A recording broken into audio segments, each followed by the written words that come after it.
MLA भी रह चुकी हैं, पार्टी के सेंट्रल कमेटी मेंबर है, अध्यक्ष मंडल है अभी कितना 13 साथियों का एक अध्यक्ष मंडल के द्वारा सम्मेलन का संचालन हो रहा है।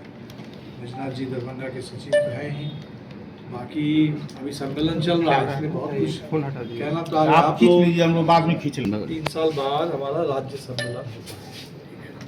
ये सम्मेलन हमारा ड्यू था और पूरे बिहार भर से प्रतिनिधि साथी आए हैं, चर्चा कर रहे हैं पार्टी के पूरे कामकाज की जो रिपोर्ट रही है पिछले 3 साल की, बिहार की आज की जो परिस्थिति है इसके ऊपर, और आगे हमें क्या करना चाहिए, कैसे करना चाहिए, इसके बारे में एक कार्यक्रम हम लोग तय करेंगे। ये है, नई कमेटी का भी चुनाव होता है। कम्युनिस्ट पार्टी में तो इसी तरीके से काम होता है, जिसको आप कहते हैं कि इनर पार्टी डेमोक्रेसी। तो पूरे लोग जो आए हैं वो डेलीगेट वो नीचे से चुन करके आए हैं, जिलों से, प्रखंडों से, और कुल कितने हैं हमारे पास इस समय डेलीगेट? 695, करीब 700 प्रतिनिधि यहाँ हिस्सा ले रहे हैं। अलग अलग मोर्चे पर काम करने वाले लोग भी हैं, किसान मोर्चे पर, ग्रामीण मजदूरों के मोर्चे पर, महिला मोर्चे पर, छात्र नौजवानों के सवाल पर तो बातें हो रही है अभी फिलहाल। कल एक उद्घाटन सत्र था जिसमें इंडिया गठबंधन के जितने घटक दल हैं सभी दलों को हमने बुलाया था और सभी दल के प्रतिनिधि आए थे और एक बातचीत अच्छी हुई वहाँ कि बिहार में और पूरे देश में, बिहार में पहली बार बीजेपी की सरकार बनी है। और जब इससे पहले नीतीश जी मुख्यमंत्री हुआ करते थे तो उनका नारा होता था सुशासन की बात करके वो आए थे। अब मुख्यमंत्री का नारा है बुलडोजर राज, कि हम बुलडोजर का राज चलाएंगे। तो आप समझ सकते हैं कि बिहार में बीजेपी क्या करना चाहती है। चुनाव से पहले 10,000 रुपये देने की बात हो रही थी, अब जगह जगह बुलडोजर चल रहा है, लोगों का घर गिराया जा रहा है, बेरोजगारी चरम पर है। छात्र नौजवान अगर कोई शिकायत करे, पटना शहर में कोई जुलूस निकले, लाठियां चल रही है। तो लग रहा है कि बुलडोजर की सरकार है, लाठी गोली तो शायद अभी नहीं चली है, लेकिन गाली तो खूब मिल रही है लोगों को। तो लाठी की सरकार, गाली गलौज की सरकार, बुलडोजर की सरकार आ चुकी है। इसीलिए लड़ना है, लोग लड़ रहे हैं।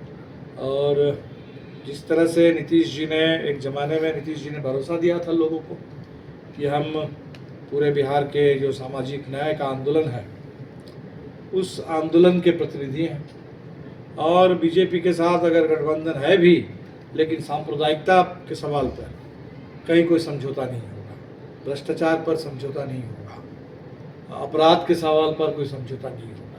लेकिन ये कह करके उन्होंने पूरे बिहार को भाजपा के हाथ में सौंप दिया है। तो मेरे ख्याल से अभी कम्युनिस्टों के लिए भी और जितने समाजवादी धारा के लोग हैं सबके सामने ये बड़ा सवाल बना हुआ है कि ये जो बिहार के अंदर भारतीय जनता पार्टी की सरकार आ गई, चुनाव तक उनको नीतीश जी की ज़रूरत थी, नीतीश कुमार के नाम पर उन्होंने वोट मांगा, लोगों ने भी भरोसा करके वोट दिया, लेकिन चुनाव के बाद अभी जो स्थिति बनी है तो वो तो लोग बेहद इस समय बिहार के अंदर नाराज़ हैं और एक नाउम्मीदी है। दूसरा, चुनाव से पहले SIR हुआ था, ये हम सब लोग समझ सकते हैं कि हमेशा रहे, हम तो कभी सत्ता में रहे नहीं हैं। तो स्टैंड करने का एक ही है कि जनता के साथ, जन मुद्दों के साथ, जन संघर्षों के रास्ते हम लोगों को बढ़ना है, और यही हम लोग करते रहे हैं। पिछले जब से हमारी पार्टी बनी बिहार में, पिछले 50 साल से यही पार्टी का रास्ता रहा है और इस रास्ते पर ही हम लोग चल रहे हैं, चलेंगे। और ये ज़रूर है कि इससे पहले देश में इतनी खराब स्थिति नहीं थी, लोगों को ये लगता था कि चलो न्यायालय में जाएंगे तो वहाँ इंसाफ मिल जाएगा, चुनाव होगा तो चलो चुनाव में कोई सरकार अगर नापसंद है तो उसके खिलाफ वोट दे करके उस सरकार को आप गिरा देंगे। तो अब जिस तरीके के चुनाव हो रहे हैं, जो न्यायपालिका का रुख है, वो निश्चित तौर पर लोकतंत्र में लोगों के लिए बहुत ही एक चुनौती वाला दौर है। और इस दौर में भी लेकिन हमारे लिए लोगों के आंदोलन, लोगों का संघर्ष, ये सबसे महत्वपूर्ण है।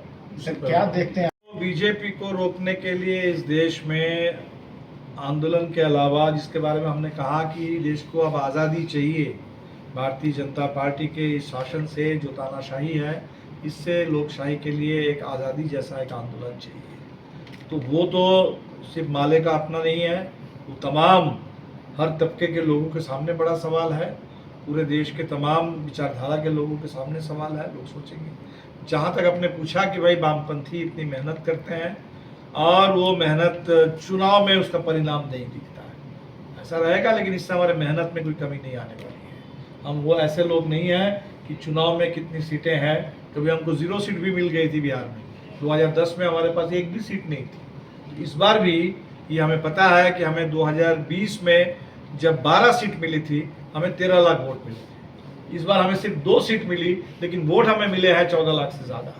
तो हमारे लिए वोट महत्वपूर्ण है। लोगों ने जिस उम्मीद के साथ हमारे साथियों के लिए वोट डाला है चुनाव में, तो वो लोग हमारे लिए महत्वपूर्ण हैं, उनकी उम्मीद महत्वपूर्ण है, उनके सवाल महत्वपूर्ण है, और इसीलिए हमारी मेहनत में, हमारे प्रयासों में कतई कोई कमी नहीं आएगी। बाकी चुनाव में हार जीत अपनी जगह विपक्ष का गोल है, लेकिन ये जरूर बहुत देर हुई, वो ठीक है। हमने कल भी जो बातें की यहाँ कि विपक्ष जो है वो सिर्फ चुनाव के लिए नहीं, सिर्फ विधानसभा के लिए नहीं, विपक्ष साल भर के लिए है, सड़क के लिए भी है, हर तबके के लिए है, उनके आंदोलनों के लिए है। हमारी एक कोशिश होगी कि पूरा बिहार में विपक्ष और मजबूत हो, विपक्ष की एकता मजबूत हो, विपक्ष की गतिविधियाँ और तेज हो, और जनता और ज़्यादा संगठित होकर के चुनाव के समय विपक्ष एकजुट। बाकी चुनाव जहाँ जहाँ हुए हैं, बंगाल में लोग कह रहे हैं कि भाई बड़े पैमाने पर वोट चोरी हुई, असम में जिस तरीके से परिसीमन हुआ है, वहाँ लोग कह रहे हैं कि भाई लोकतंत्र में मजाक हो गया है। तो चुनाव में तो किस तरीके से भाजपा के लोग चुनाव जीत रहे हैं वो सबके सामने है, और पूरे देश के सामने सवाल है कि कैसे इससे हमको एक छुटकारा मिले।